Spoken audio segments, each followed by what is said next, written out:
Caitlin Clark won technical foul away from receiving one-game suspension. On Wednesday night against the Connecticut Sun, the Indiana Fever set a franchise record with 123 points, while recording the second-largest win in team history with a 35-point victory.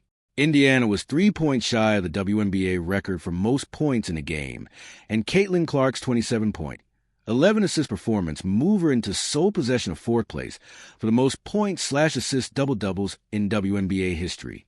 Clark has accomplished that 23 times in her career. Despite the many positives from Indiana's 123-88 win, one thing stood out as not so positive. On Wednesday, Caitlin Clark received her 7th technical foul of the season, putting her one technical away from a one-game suspension.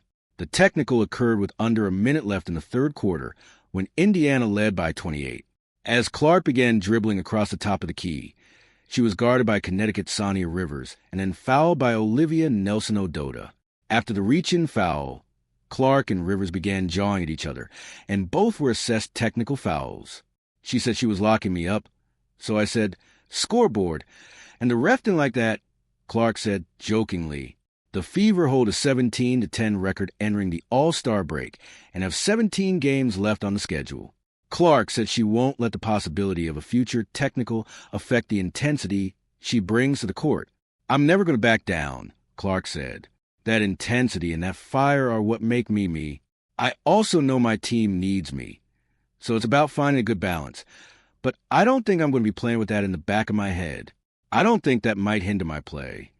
When asked if picking up her 8th technical foul is inevitable, Clark jokingly said, "I don't know. I can't predict the future.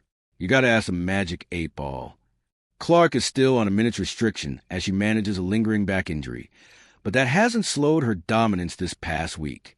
Just 2 days ago, Clark was named the Eastern Conference Player of the Week after averaging 25 points and 7.6 assists per game over 3 games leading into Wednesday's matchup against the Sun. The Fever are back in action on Thursday, July 28th, on the road against the Seattle Storm.